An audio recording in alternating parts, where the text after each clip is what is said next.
À l'époque, en 2015, j'ai allumé Nadi Bamba.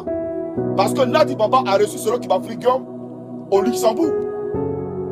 Et je lui ai posé la question de savoir, ah, donc nous on se bat là, c'est pourquoi? Puisque c'est le même solo qui a envoyé Gbagbo dans ces pays, non? Et toi, tu le reçois au Luxembourg. Viens nous expliquer dans quoi tu es. Est-ce que tu sais que cette femme-là, qu'aujourd'hui, elle m'en veut à mort? J'ai fait une vidéo que j'ai fait publier sur le mur de Jeunes Conscients où j'ai dit que je me suis confié à certaines personnes en disant que, bien vrai que je menais le combat de l'opposition, mais la première personne qu'ils allaient chercher à éliminer, s'ils avaient pris le pouvoir, c'était moi. Mais je parlais d'elle. Je parlais d'elle. Et je te fais ici une anecdote. Le petit Ziggy qui est en prison, c'est un sacrifié. Ils ont sacrifié Ziggy sur l'autel.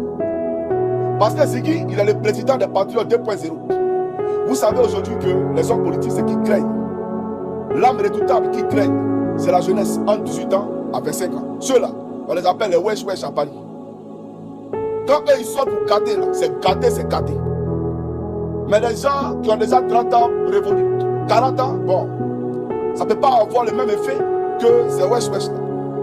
Et lui, il est le patriote, président des Patriotes 2.0 de tous ces gens-là. Et puis son frère artiste. Donc ça veut dire que, par ricochet, tous les fans de son grand frère deviennent fans de lui. Parce qu'il est l'ami des artistes. Donc Ouattara a compris que le petit là, lui il était dans un vrai combat. Lui il n'était pas dans un calcul. Lui c'est pas que Nadi est dans le calcul. Donc lui il menait son vrai combat. Et donc Nadi Bamba et Ouattara ont sacrifié ce dernier là. Ils l'ont mis à la CPI, et il est à la CPI, à la Maca pour que cette jeunesse là, qui pouvait appeler dans la rue, se taise, tout simplement. Donc lui, c'est pas dans quoi il est. Lui, il était vrai dans le combat, mais il a été sacrifié. Parce que, de même que Nadi Bamba avait libéré Stéphane Kibré, quand la police économique a attrapé Stéphane Kibré, qu'on a attrapé des milliards sur Stéphane Kibré, et qu'il a été conduit à la police économique, où il a passé 24 heures. Qui a libéré Stéphane? C'est Nadi qui a pris son téléphone pour appeler Dominique Ouattara, le mousseau de ce Gaou là. Vous le connaissez, Gaou Production. Quand elle a appelé là, ils ne l'ont pas libéré en même temps. Donc elle peut libérer Stéphane, elle ne peut pas libérer Ziggy. Elle peut libérer Stéphane, elle ne peut pas libérer Ziggy. J'ai fait une vidéo ici où j'ai appelé Guillaume Soro. Et j'ai dit à Guillaume, j'ai dit, la personne par laquelle tu passes pour parler à Gbagbo là, il ne faut plus faire ça. Mais tout ce que tu dis là, Ouattara au courant. Parce que nos services ont détecté 200 millions de francs CFA, une transaction via le compte de Dominique Novian sur le compte de Nadi Bamba, un compte offshore en Suisse. Elle a qu'à venir dire que c'est faux. Donc tu ne m'apprends rien, tu ne nous apprends rien. Mais tout ce que moi je sais, c'est que Gbagbo Laurent là, c'est lui qui a choisi son mousseau. Donc ne l'insultons pas pour dire qu'il est en otage. Voilà, il ne faut pas l'insulter. C'est lui qui l'a choisi. Ça, c'est lui qui voit. Mais si on doit parler politique, parlons politique. Toi, tu as dépré.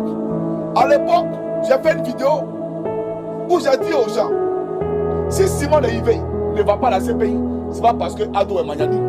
C'est pas parce que Ado veut la réconciliation. Non. Vous vous leurrez amèrement si vous faites ce calcul-là.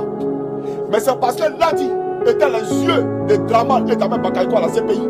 Voilà pourquoi Simon n'y allait pas. Mais si Ouattara pouvait écarter, tuer même tous les gens du FPI, il allait le faire. Il n'a jamais été clément. Ou il n'a jamais voulu, comment on appelle ça, faire preuve de clémence vis-à-vis de Simon Leïvé. Mais c'est parce que si elle entrait là-bas, Nadi n'allait plus aller là-bas. Et il n'allait plus avoir d'informations sur Laurent Gbagbo. La mission de Nadi Bamba et de Stéphane Kibré était de diviser le FPI. Moi je sais qui est Nadi. Nadi n'a jamais roulé pour nous.